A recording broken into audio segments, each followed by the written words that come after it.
बीडच्या मसाजोगच्या प्रकरणानंतर राज्यातील गुन्हेगारीचा प्रश्न पुन्हा एकदा ऐरणीवर आलाय.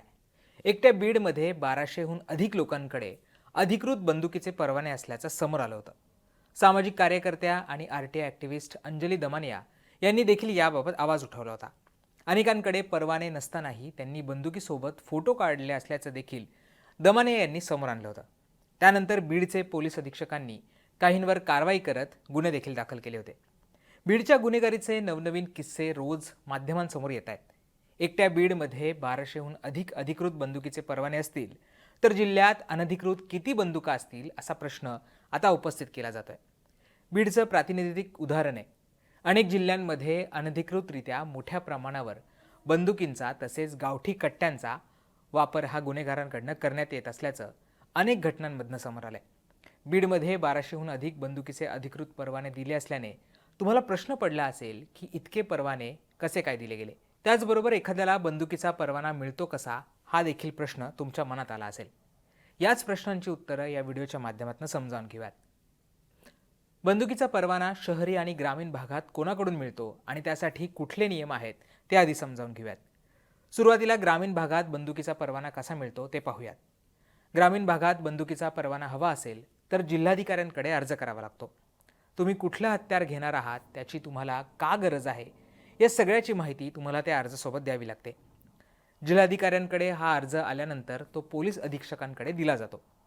ती व्यक्ती ज्या भागात राहते त्या भागातल्या पोलीस स्टेशनमार्फत त्या व्यक्तीची पडताळणी केली जाते.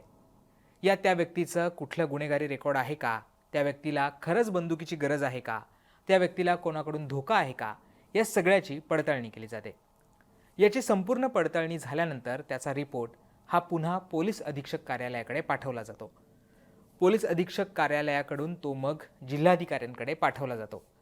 त्यानंतर जिल्हाधिकारी त्या व्यक्तीला बंदुकीचा परवाना द्यायचा की नाही याचा अंतिम निर्णय घेतात. शहरात हा अधिकार पोलीस कमिशनरला देण्यात आलाय. हे झालं बंदुकीचा परवाना कसा मिळतो याबाबत. आता हा परवाना कोणाला मिळतो, कोण यासाठी अर्ज करू शकतं हे सुद्धा समजावून घेऊयात. मुळात एखाद्याला बंदुकीचा परवाना हवा असेल तर त्यासाठी ठोस कारण द्यावं लागतं. एखाद्या व्यक्तीच्या वडिलांकडे बंदुकीचा परवाना असेल आणि वडिलांनंतर मुलाला हवा असेल तर अशा वेळी हा परवाना दिला जातो.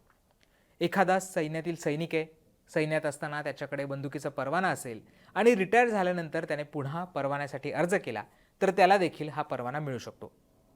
शेतकऱ्यांना जंगली स्वापदांसाठी छर्यांच्या बंदुकीचा परवाना देखील दिला जातो.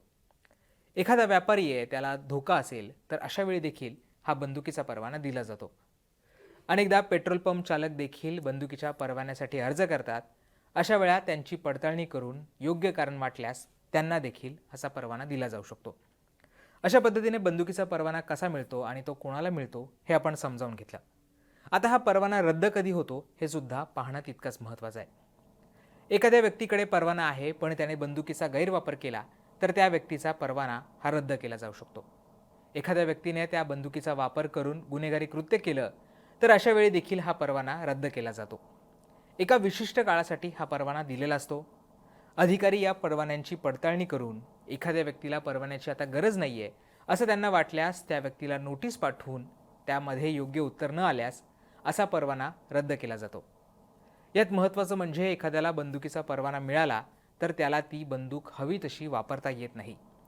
योग्य कारणाशिवाय कोणालाही त्या बंदुकीचा वापर हा करता येत नाही. आवश्यक तेवढाच आणि योग्य कारणासाठीच बंदुकीचा वापर करता येतो. त्यामुळे आता बीडमध्ये इतक्या मोठ्या प्रमाणावर शस्त्र परवाने का देण्यात आलेत हा प्रश्न अजूनही अनुत्तरित आहे. अंजली दमानिया यांनी याविरोधात आवाज उठवल्याने अनेकांवर कारवाई देखील करण्यात आली आहे. या प्रकरणात आणखी काय घडतं हे पाहणं महत्त्वाचं असणार आहे. तुम्हाला हा व्हिडिओ कसा वाटला, हा व्हिडिओ माहितीपर वाटला का हे आम्हाला कमेंट करून सांगायला विसरू नका. आणि अजूनही तुम्ही मुंबई तकला सबस्क्राईब केलं असेल तर ते सुद्धा करा. धन्यवाद.